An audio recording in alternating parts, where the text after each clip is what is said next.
Something on my car, guys. I love this wire right here. 3 strands, comes with a cable to just cut through the insulation back here, but I want to have these 3 wires be on quick disconnect, so that's why we have this whole kit here. Right here, it's a whole crimping set. Basically, you just need to figure out what gauge of wire am I looking at, and although it tells me the outside gauge, I don't know the inside one, so I can just take these wire strippers and then test out all of these different kinds of connectors, and then I can put it in these ones. So that's the whole strategy. This comes with it, and it makes it super easy to cut through these wires, and I guess we can figure it out from here. So I'll go 18 really quick and see if we can strip the insulation off. It looks like it is of 18 gauge, so that didn't cut any of the copper, which is what you want. Let's go back on this one. Let's try, I didn't press it all the way down though, so you know what, let's try a 16 gauge. So go in here, you can easily read whichever, each one is. Cut that, pull it off. I think that's more of a 16 gauge. So these are 16 gauge wires in here, and that's going to help us in determining what size of the connectors we use. So cut this down here, pull this across, boom, boom, boom, we got exposed copper ends. So for me, the red is hot. Not that it really matters, but the red is hot, the green is the data, and the black is the ground. I mean, obviously, it doesn't really matter. It's going to be different depending on how you wire these, but I like how it color codes the 3 wires. It's super easy to use because of the cutting strand right here. And they're very easily to distinguish between the colors. So now that we know it's about 16 gauge, we're going to look at our wiring diagram. There's this red one right here.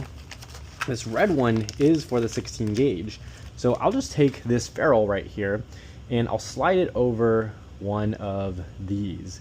And that does look good, but it does look a little bit big. So I can just put this back and I can look at some of the other options we have. We have huge options, and they just run all the way down here. This one's also 16 gauge. Let's step it up to an 18 gauge. I have this yellow one already open. Comes with a ton per pack, and it has these little cute drawers, and they just sit into place super nicely. But let's try this yellow one out. So this one slides in no problem. This one's good, but let's actually try to size down. Because we want it as tight as possible, I'll go ahead and rip open this one, which is a 20 gauge. And I actually already have this 20 gauge one open.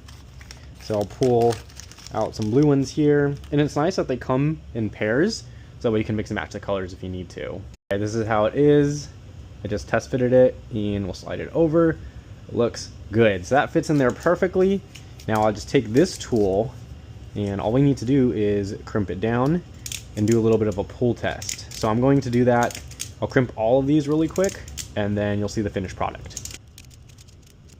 Alright, so that's all done. Give each of these a little bit of a tug test.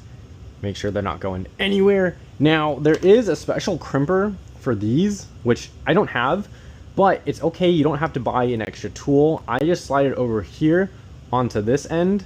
Make sure it's tight in there. We can just take the tool that came with the wire ferrules and go ahead and press this connection down. And for all the things that I've used it for, it holds it in super snug.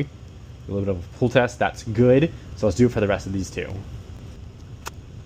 And do a little bit of a pull test. If they feel strong, then you're good. That is it. That's going to be a good connection for our 16 gauge wire. And this box actually tells you the gauge. So it probably wants us to use blue.